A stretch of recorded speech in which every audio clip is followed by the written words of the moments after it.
Yoruba y Mali, 1200-1500. En África Occidental, el núcleo islámico de Mali, alrededor de Timbuktu, dio un nuevo impulso a la cultura yoruba, especialmente rica en escultura. Hasta el siglo XIII los artífices yorubas solo practicaban la talla en piedra y en madera, pero a partir de dicha época comenzaron a trabajar el bronce y, hacia el 1400, el marfil. La capital religiosa de Yoruba, Ife, centró la actividad de la nueva manifestación artística, cuyas obras maestras son las cabezas de los Oni, jefes o reyesuelos de la ciudad. La expresión de sus rostros, serenos, de un gran realismo, se halla intensificada por un estriado vertical impresionante. Sobre la cabeza llevan una corona trenzada. Estas esculturas en bronce de tamaño natural revelan una idealización que identifica los valores supremos con la paz, la quietud y el equilibrio mental. En el siglo XVI el arte de Ife sería el punto de arranque de las fundiciones de Benín. Por otra parte, Timbuktu, la capital de Bilad al-Sudán, país del pueblo negro, se había convertido en el núcleo cultural de primer orden. El granadino Juan León, el africano, que vivió largo tiempo en la corte de Gao, entonces la más poderosa del Sudán, describió lo que era Timbuktu hacia el 1500, centro de letrados y eruditos, en el que el negocio más provechoso consistía en el comercio de libros. Ello nos indica la gran apetencia cultural de los pueblos de Mali y explica el alto idealismo que revela la escultura de los yorubas. Los aztecas, 1300-1500. En el México precolombino, el pueblo tolteca viose sometido a mediados del siglo XII por sus próximos parientes, los chichimecas, que adoptaron y desarrollaron la cultura de los vencidos hasta 1221, año en que la ciudad de Tula fue destruida. Creación chichimeca fue el sistema de escritura pictográfica a base de formas anatómicas aisladas y articuladas, organizadas según esquemas cuadráticos. Una rama de los chichimecas, el pueblo azteca, fundó hacia el 1300 la ciudad que habría de convertirse en su capital, Tenochtitlán, en el lugar en que hoy se asienta Ciudad de México. El poderío de los aztecas creció rápidamente y en pocos años crearon un imperio militar que comprendía casi todo el actual territorio mexicano, pero únicamente se limitaron a exigir tributos sin establecer una unidad política con los pueblos sometidos. El arte azteca expresa el carácter terrible de su religiosidad bélica. La figura del dios Xipe, el desollado, las calaveras y las serpientes constituían temas comunes de su repertorio. Los templos consistían en teocalis, especie de edículos situados en la cumbre de las altas pirámides escalonadas. Documentos históricos nos hablan de que en la inauguración de uno de ellos fueron sacrificados 20.000 cautivos. Por las mismas fuentes sabemos que el teocalli tenía dos escalinatas flanqueadas por braseros permanentemente encendidos. Las esculturas aztecas suelen obedecer a un cubismo acentuado, según el estilo tolteca, pero siempre con rasgos terroríficos.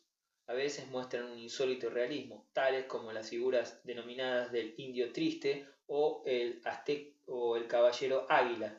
La pieza más monumental, muy típica de la escultura azteca, es la Coatlicue Mayor, encontrada en el lugar del Templo Mayor de Tenochtitlán y conservada en el Museo Nacional de Antropología de México. Se trata de una imagen de la diosa madre de todo y destructora de todo, temible efigie de la tierra con falda de serpientes, en un monolito cuadrático en el que cuesta reconocer una base antropomórfica, pues en vez de cara tiene dos cabezas de serpiente con enormes colmillos, en lugar de manos también serpientes, en sustitución de los pies, chorros de sangre y como pectoral una calavera.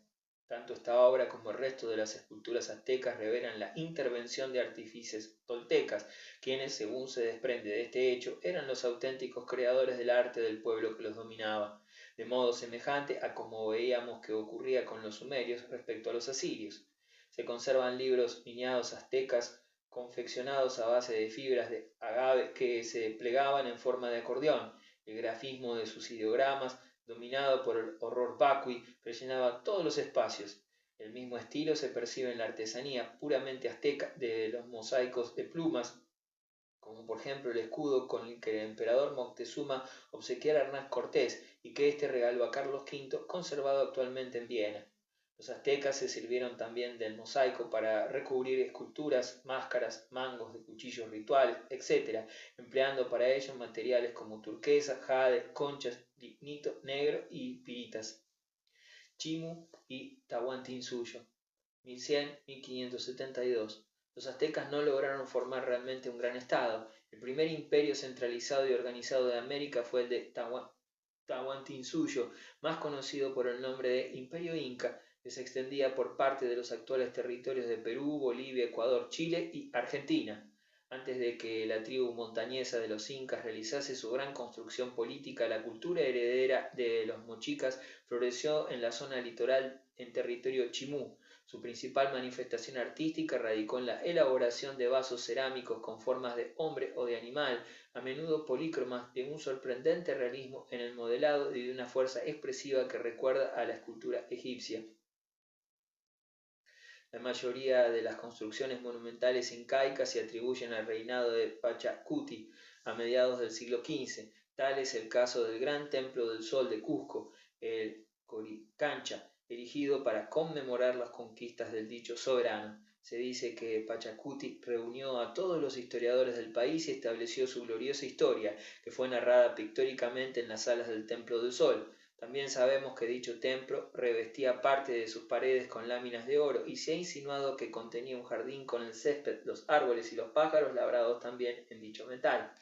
Obra del hijo de Pachacuti fue la fortaleza de Sacsayhuamán, contemporánea del descubrimiento de Colón. En sus tres recintos concéntricos podemos observar los rasgos característicos de la arquitectura pétrea de los incas, que utilizaban grandes sillares poligonales o bien aparejados como un puzzle por medio de juntas perfectas, a veces escalonadas y con los paramentos convexos como hinchados. En las puertas domina la forma llamada aticurga, trapezoidal, como las de Egipto o Micenas, y no es raro que las esquinas y aristas sean redondeadas en vez de angulosas. El urbanismo incaico concibió ciudades con calles rectas cortándose perpendicularmente y grandes plazas cuadrangulares. De sus edificios solo se conservan las bases y conjuntos en ruinas, como la maravillosa ciudad de Machu Picchu, situada en lo alto de un pico que preside un imponente valle en los Andes. Está formada por un conjunto de terrazas unidas por escalinatas con construcciones provistas de 2 o 3 pisos. La conquista española, iniciada en 1527 y terminada en 1572, tras la ejecución del Inca Tupac Amaru, significó el fin del imperio inca y la transformación de su cultura y de su arte. Solo la cerámica pintada, que continuó elaborándose en Cusco, sobrevivió a la invasión. Sus piezas, con ornamentos pintados geométricos y formas animales o humanas muy geometrizadas, con trazos oscuros y colores planos entre ellos, evolucionaron desde una significación trascendente al puro folclore.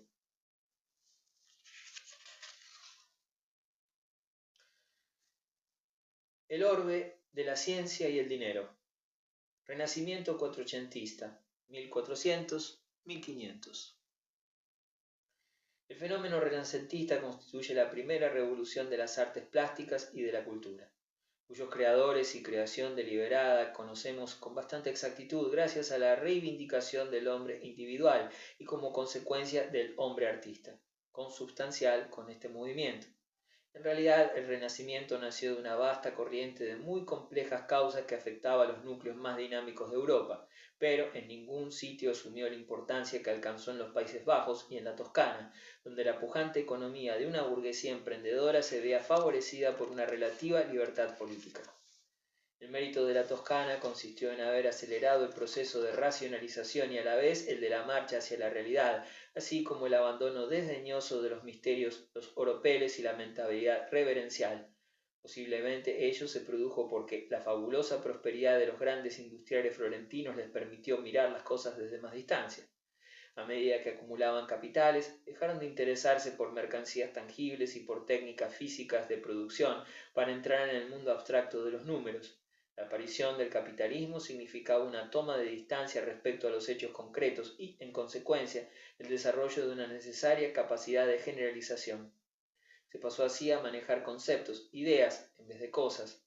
La tendencia dominante condujo a la racionalización, a ordenar los conjuntos de un modo planificado, subordinado a un fin principal, búsqueda de la síntesis, en oposición al detallismo flamenco y a su dispersión de centros de interés, de tal modo que, en lugar de acumulaciones de hechos válidos, sus obras tendieron a ser organizaciones articuladas y lo más unificadas o únicas posible. La nueva expresión nacida así, idealista, generalizadora, arquetípica, planificadora, sintética, unitaria, encontró a través de su propio método unos valores nuevos en la matemática, la medida de las proporciones, en la simplicidad y en la grandeza. Conviene hacer notar que en su optimismo de clase triunfante, tanto los capitalistas toscanos, banqueros de los reyes de Europa, como los artistas que trabajaron para ellos no se percataron de la contradicción existente entre la lógica expresada en las matemáticas y la realidad de los seres y objetos concretos. En este aspecto heredaron el espíritu de la cultura artesana del primer gótico. Como consecuencia de esta confusión nos encontramos con la paradoja de que los escultores, a la par que estudiaban la anatomía, se preocupaban del canon y de las leyes de la armonía del número áureo. Los pintores, por su parte, cultivaban la perspectiva, pero componían sus cuadros como arbitrarios teatrinos totalmente irreales. Esta idealización de la realidad motivó que el arte florentino, que intentaba ser de una constructividad perfecta y platónica, constituyese, de hecho, un bello canto a la salud, la juventud, la vitalidad y la alegría de vivir.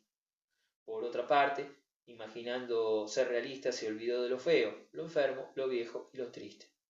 La plástica buscó reproducir la felicidad a través de un placer que se basaba esencialmente en la comprensión de la forma perfecta. La sonrisa, la suavidad, el ritmo plácido, el esplendor del desnudo sustituyeron así a los valores del gótico flamígero. El llanto, el encrespamiento, el enmarañado y la tiniebla, resiguiendo el expresionismo de los ropajes quebrados. El Renacimiento, al encarnar la superioridad de lo general sobre lo particular, empezó bajo la protección del capitalismo y terminó sirviendo al cesarismo. Para los grandes señores constituyó un medio de distinción que los diferenciaba del pueblo, al cual faltaba erudición para comprenderlo, y además sus sentimientos religiosos, unidos a un realismo de lo inmediato, actuaban como fuerzas conservadoras del goticismo. La arquitectura del Renacimiento fue esencialmente creada por Filippo Brunelleschi, en un principio de profesión orfebre, quien, en su Florencia natal, tuvo el talento y la osadía de construir la enorme cúpula gótica de Santa María di Fiore. El prestigio adquirido con esta obra le permitió realizar el sensacional pórtico del Hospicio de los Inocentes, 1419, que de hecho constituye el primer monumento del Renacimiento, con sus arcos de medio punto, apeados en columnas corintias sin estrías, sus medallones cerámicos y sus ventanas rectangulares con frontón.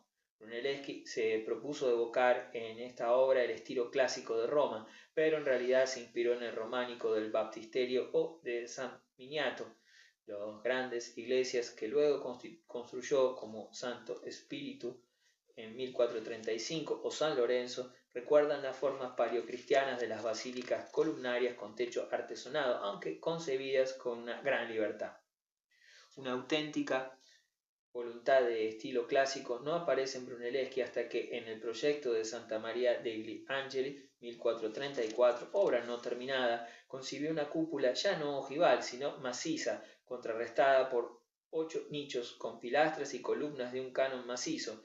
Fue este el primer proyecto de iglesia renacentista de planta centrada que revela un concepto de templo, no ya como sala de reunión de los fieles, sino como objeto perfecto en sí mismo, como homenaje plástico y abstracto a Dios, y a menudo también como homenaje al munificente protector que patrocinó su construcción. La grandeza clásica romana aflora asimismo en el enérgico, simplísimo, pero al mismo tiempo monumental Palacio Pitti, erigido por Brunelleschi en Florencia, al igual que el resto de sus obras. Su discípulo, Michelozzo, tradujo las formas góticas de la señoría a las molduras y a los entablamentos clásicos del Palacio de los Medici, hoy llamado Ricciardi.